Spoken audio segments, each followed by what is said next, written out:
Apple is about to make the current iPad mini look like an ancient relic, and honestly, if you just bought the A17 Pro version, you might want to look away. The tech community lost its mind when Cupertino quietly updated the mini with Apple Intelligence support, but the supply chain out of Asia is screaming that it was just a stopgap measure. We are looking at a complete, ground-up overhaul of the smallest tablet in the ecosystem, and the display upgrades alone are going to justify the inevitable Apple tax. According to Ross Young, a display analyst who is almost never wrong about these things, Apple is preparing to bring Tandem OLED technology straight to the iPad mini line. If you have stepped into an Apple store recently and looked at the M4 or M5 iPad Pro, you know exactly how jaw-dropping that screen is. It stacks two organic light-emitting diode layers to achieve insane peak brightness while completely eliminating the risk of burn-in.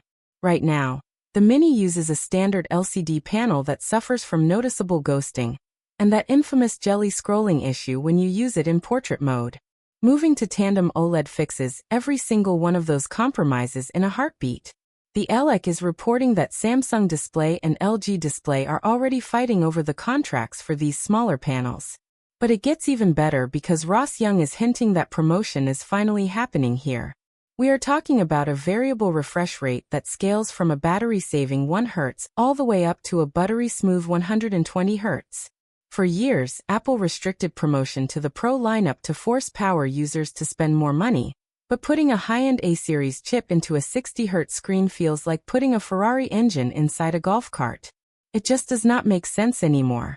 Let's talk about the silicon because this is where things get wild. Mark Gurman over at Bloomberg has been tracking Cupertino's chip pipeline, and the rumors suggest the next Mini will bypass the A18 Pro entirely. We might be looking at an A19 Pro, or even an A20 Pro chip built on TSMC's highly anticipated 2nm process node. I know what you are thinking. Why not just throw an M-series chip inside and call it a day? The reality comes down to physics and thermal throttling. The footprint of a Mini is simply too small to house the battery required to feed a desktop-class M chip, without turning the aluminum backplate into a literal frying pan. If you cut down the cores on an M chip to save battery, you basically just invented an A-series Pro chip anyway. By sticking to the iPhone Pro's flagship silicon, Apple gets maximum efficiency and top-tier graphical performance without draining the cell in 2 hours. To handle the next generation of Siri and local AI models that Apple showcased at WWDC, this tablet is going to need a serious memory bump. Rumors from DigiTimes indicate that 12 GB of RAM will be the new standard across Apple's premium devices. The current 8 GB on the A17 Pro model is barely enough to keep heavy background apps open while running complex on-device intelligence tasks. 12 GB gives the operating system breathing room, and ensures this thing remains a viable daily driver for the next 5 or 6 years.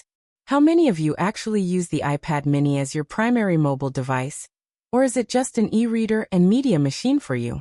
Drop a comment below, because I am genuinely curious if people want this to become a true laptop replacement or stay an ultra-portable companion. On the wireless side, Makotakara claims Apple will integrate their custom C2 connectivity chip alongside the N1 baseband for cellular models. This means faster Wi-Fi 7 speeds, more stable 5G connections, and significantly lower power consumption when you are away from home. Storage tiers will likely mirror the Pro phones, starting at a healthy 256 GB and scaling up to 1 TB for creators who use this as a field monitor or portable video editing station. Of course, all of these high-end components mean the price tag is going to sting. Right now, the entry-level price sits at $499 on the official site. If history is any indication, adding a Tandem OLED panel and a high-refresh promotion controller will trigger a $100 price hike.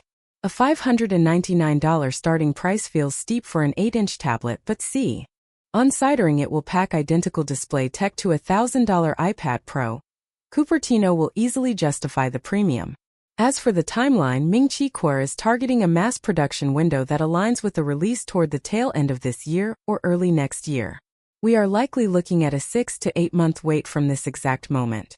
If you absolutely need a compact tablet right now for school or travel, the current model is great, but if you want a visual masterpiece that will completely redefine the form factor, you need to hold off for this OLED transition.